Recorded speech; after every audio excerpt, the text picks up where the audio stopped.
Assalamualaikum warahmatullahi wabarakatuh. Perkenalkan, nama saya Neng Widya Aulia Hoiria. Saya merupakan mahasiswi aktif di jurusan Ilmu Komunikasi Hubungan Masyarakat. Saya membuat video ini untuk memenuhi tugas ujian tengah semester mata kuliah Ilmu Dakwah.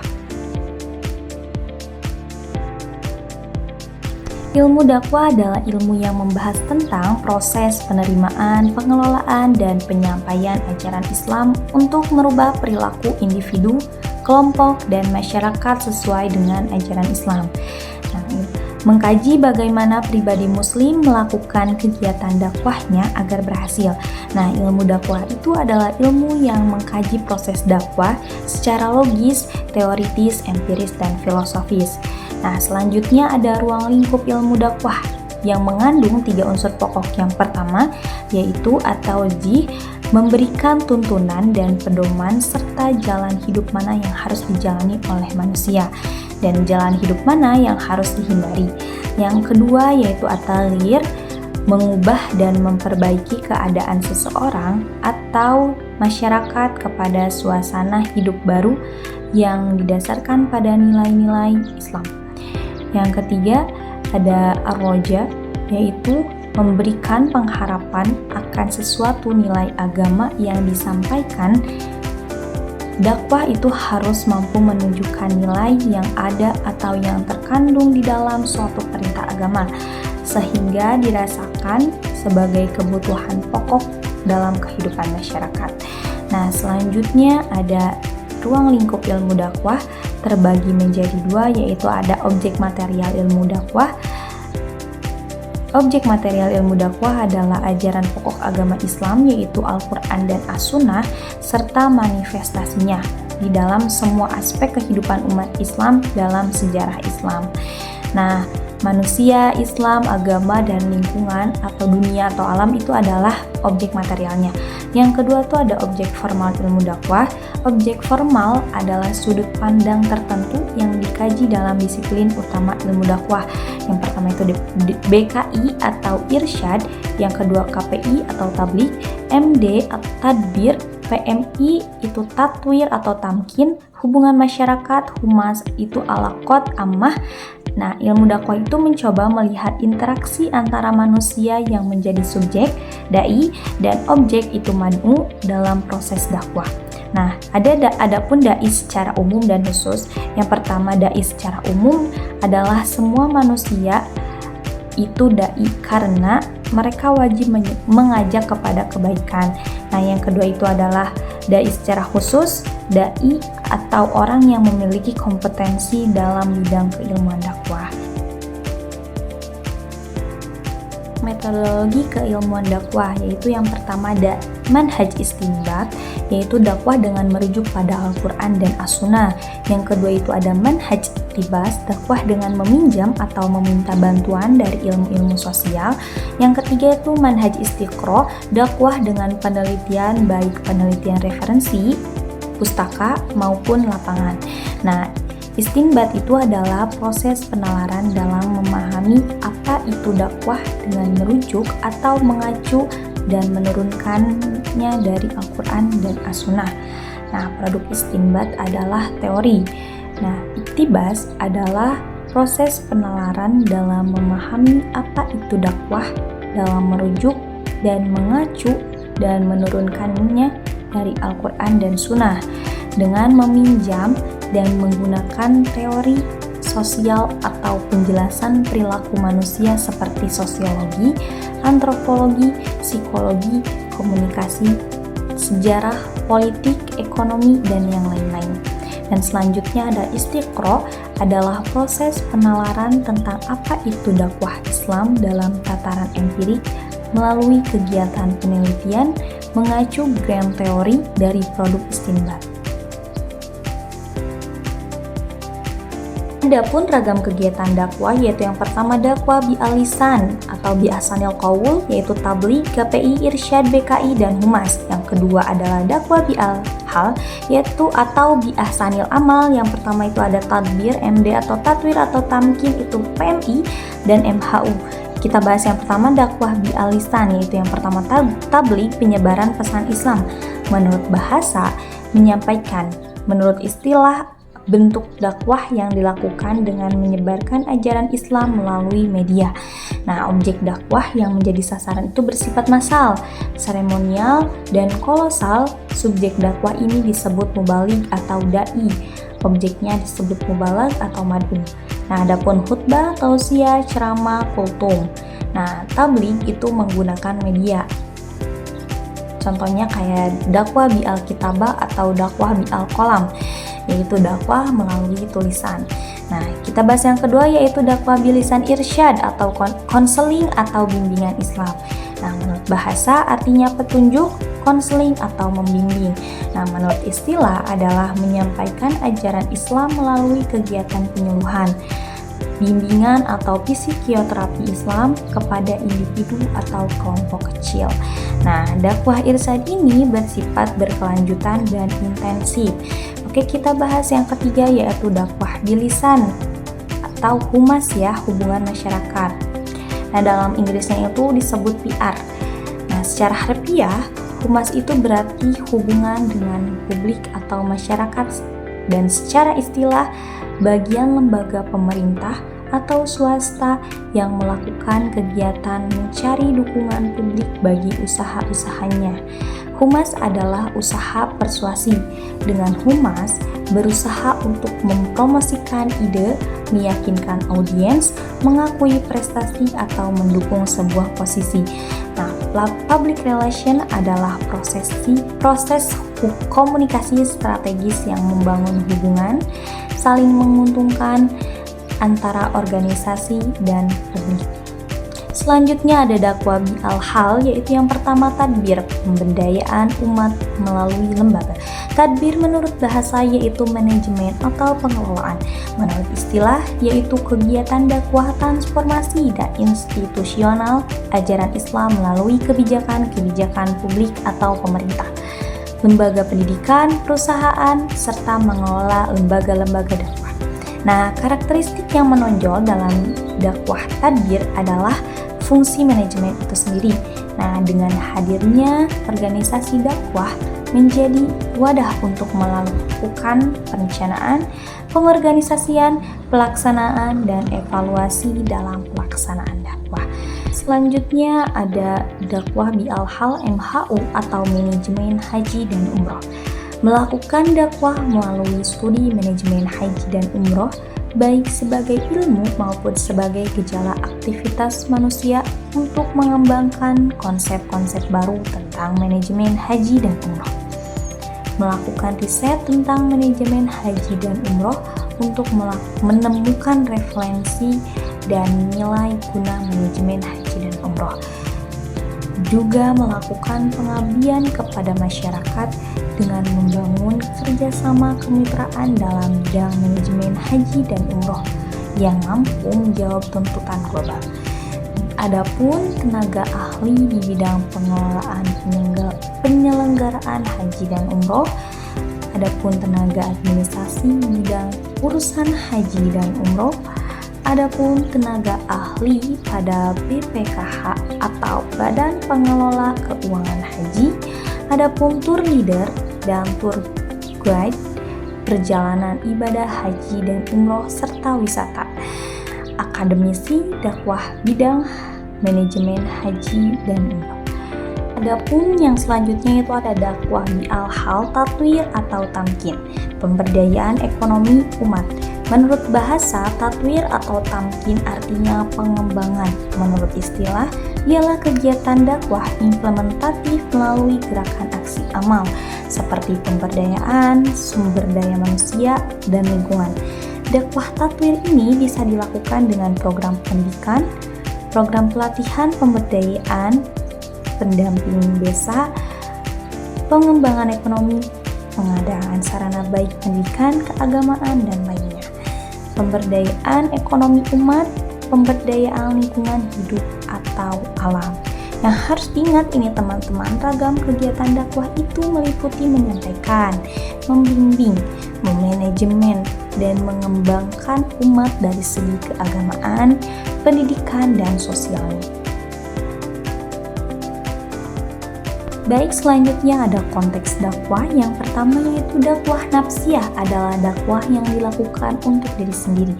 Ini terjadi di dalam pikiran seperti berpikir positif, refleksi, introspeksi, dan memotivasi diri.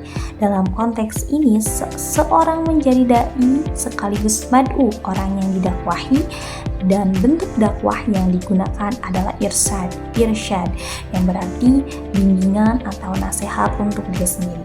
Yang kedua itu adalah dakwah fardiyah, yaitu melibatkan satu orang yang berdakwah kepada 1, 2, atau 3 orang. Bentuk dakwah yang digunakan dapat berupa irsyad, nasihat, tadbir, pengelolaan atau manajemen, serta tatwir atau tamkin, pengembangan dan penguatan. Ini mencakup komunikasi langsung yang lebih personal dan mendalam. Yang ketiga yaitu dakwah fi'ah qalilah. Fi'ah qalilah adalah dakwah kepada kelompok kecil dengan jumlah anggota sekitar 3-20 orang. Seorang dai memberikan pesan dakwah kepada kelompok ini, dan bentuk dakwah dapat berupa irsyad, tadbir, serta tatwir atau tamkin, dengan fokus pada pengelolaan kelompok kecil dan pengembangan mereka. Yang ketiga yaitu dakwah fi'ah katsiroh, adalah dakwah kepada kelompok besar yang terdiri dari lebih dari 20 orang. Seorang dai menyampaikan dakwah kepada banyak orang, dan bentuk dakwah yang digunakan adalah tabligh, yang berfokus pada penyampaian pesan dakwah secara lebih luas melalui ceramah atau khutbah. Selanjutnya ada dakwah jamaah atau dakwah hizbiyah, adalah dakwah yang dilakukan oleh seorang atau sekelompok dai kepada kelompok atau jamaah yang terorganisir dalam suatu organisasi Islam. Bentuk dakwah yang dilakukan dalam konteks ini bisa berupa irsyad, yaitu bimbingan, tabligh, penyampaian pesan dakwah, tadbir, yaitu pengelolaan, serta tatwir atau tamkin, yaitu pengembangan dan penguatan. Ini mencakup dakwah dalam lingkungan kelompok terorganisir, di mana dai menyampaikan nilai-nilai Islam secara terstruktur kepada anggota jemaah. Baik, selanjutnya yaitu ada dakwah ummah, adalah dakwah yang dilakukan oleh seorang dai kepada khalayak umum atau publik luas. Dakwah konteks ini dakwah lebih bersifat umum dan luas, menyentuh masyarakat secara keseluruhan. Bentuk dakwah yang digunakan adalah tabligh, yang berarti penyampaian pesan atau ajaran secara langsung kepada masyarakat luas, baik melalui ceramah, khutbah, atau media lainnya. Yang selanjutnya adalah dakwah syu'ubiyah atau qalbaliyah, merujuk pada dakwah antar budaya, di mana dai dan mad'u, orang yang didakwahi, berasal dari budaya atau suku bangsa yang berbeda. Dalam dakwah ini, metode yang digunakan bisa sama seperti dakwah kepada individu atau kelompok kecil, yaitu dakwah fardiyah, kelompok besar, dakwah fi'ah katsiroh, atau dakwah jamaah. Namun, perbedaan budaya antara dai dan mad'u memerlukan pendekatan khusus agar dakwah dapat diterima dengan baik oleh mereka yang memiliki latar belakang budaya yang berbeda. Bentuk dakwah yang digunakan dalam konteks ini adalah irsyad, tadbir, dan tatwir atau tamkin, dengan fokus pada pengelolaan perbedaan budaya untuk mencapai pemahaman yang lebih baik. Mengapa ya manusia itu harus berdakwah? Karena dakwah itu membantu mewujudkan kebahagiaan dan kesejahteraan hidup di dunia dan di akhirat. Dakwah juga itu bertujuan untuk menyampaikan nilai-nilai yang dapat mendatangkan kebahagiaan dan kesejahteraan yang diridhoi oleh Allah Subhanahu wa taala. Adapun landasan teologis dakwah yaitu Al-Quran dan hadis. Mengapa? Karena pertama yaitu pedoman hidup yang pertama bagi umat Islam. Al-Quran juga sebagai kitab dakwah, sumber inspirasi dan rujukan dakwah. menjadi legalitas formal perintah dakwah dan juga dakwah sebagai teologi, yaitu merupakan aktualisasi atau wujud nyata dari keimanan seseorang. Adapun beberapa ayat Al-Quran yang menjadi landasan teologis dakwah, yaitu yang pertama surah An-Nahl ayat 125, Al-Imran ayat 104, Al-Imran ayat 110, Fussilat ayat 33, Al-Baqarah ayat 221 dan Al-Hijr ayat 94. Di sini saya akan membacakan ayat-ayat landasan teologi dakwah. Yang pertama yaitu Quran surah An-Nahl ayat 125. Bismillahirrahmanirrahim. Ud'u ila sabili rabbika bil hikmati wal mau'izatil hasanati wajadilhum billati hiya ahsan. Inna rabbaka huwa a'lamu biman dhalla sabili wa huwa a'lamu bil muhtadin. Serulah manusia ke jalan Tuhanmu dengan hikmah dan pengajaran yang baik, serta debatlah mereka dengan cara yang lebih baik. Sesungguhnya Tuhanmu dialah yang paling tahu siapa yang tersesat dan dari jalannya, dan dia pula yang paling tahu siapa yang mendapat petunjuk. Ya, landasan teologis yang kedua yaitu Quran surah Al-Imran ayat 104. Bismillahirrahmanirrahim. Wal takum minkum ummatun yad'una ilal khairi wa ya'muruna bil ma'rufi wa yanhauna 'anil munkar wa ulaika humul muflihun. Yang artinya, hendaklah ada di antara kamu segolongan orang yang menyeru kepada kebajikan, menyuruh berbuat yang ma'ruf dan mencegah dari yang munkar. Mereka itulah orang-orang yang beruntung. Selanjutnya landasan teologis selanjutnya adalah Quran surah Al-Imran ayat 110. Bismillahirrahmanirrahim. Kuntum khaira ummatin ukhrijat linnasi ta'muruna bil ma'rufi wa tanhauna 'anil munkar wa tu'minuna billah walau amana ahlul kitabi lakinna khaira lahum minhum mu'minuna wa aktsaruhum fasiqun. Yang artinya kamu umat Islam adalah umat terbaik yang dilahirkan untuk manusia. Selama kamu menyuruh berbuat yang ma'ruf, mencegah dari yang mungkar, dan beriman kepada Allah, seandainya ahlu kitab beriman, tentulah itu lebih baik bagi mereka. Di antara mereka ada yang beriman dan kebanyakan mereka adalah orang-orang fasik. Landasan teologi selanjutnya yaitu Quran surah Fussilat ayat 33. Bismillahirrahmanirrahim. Wa man ahsanu qawlan mimman da'a ilallahi wa 'amila sholihan wa qala innani minal muslimin. Yang artinya, siapakah yang lebih baik perkataannya daripada orang yang menyeru kepada Allah, mengerjakan kebajikan dan berkata, sesungguhnya aku termasuk orang-orang muslim, yaitu orang-orang yang berserah diri. Baik, selanjutnya landasan teologis dalam Quran surah Al-Baqarah ayat 220 yang diambil dari sepenggalan ayatnya ya. Bismillahirrahmanirrahim. Wallahu yad'u ilal jannati wal maghfirati bi'idznihi wa yubayyinu ayatihi lin-nasi la'allahum yatadhakkarun. Yang artinya, sedangkan Allah mengajak ke surga dan ampunan dengan izinnya, Allah menerangkan ayat-ayat kepada manusia agar mereka mengambil pelajaran.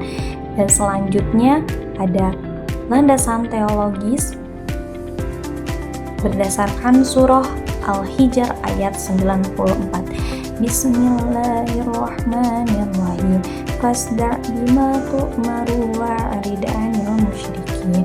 Yang artinya, maka sampaikanlah Muhammad secara terang-terangan segala apa yang diperintahkan kepadamu dan berpalinglah dari orang-orang musyrik. Selanjutnya ada landasan sosiologi filosofis, yaitu dakwah adalah kebutuhan umat manusia, kebutuhan manusia terhadap hidayah Allah Subhanahu wa Ta'ala. yang artinya mereka tuh yang menentukan keyakinan manusia kepada Allah, yang membimbing keimanan yang senantiasa fluktuatif, dan juga menuntun akal dalam mencari dan menjalankan kebenaran. Dakwah juga menyelamatkan umat manusia, realisasi Islam sebagai rahmatan lil alamin, dan dakwah juga sebagai sosiologi praktis, yaitu dakwah merupakan jawaban atas berbagai kebutuhan manusia baik yang berdimensi material maupun spiritual. Sekian yang dapat saya sampaikan, kurang lebihnya mohon maaf. Wabillahi taufiq wal hidayah. Wassalamualaikum warahmatullahi wabarakatuh.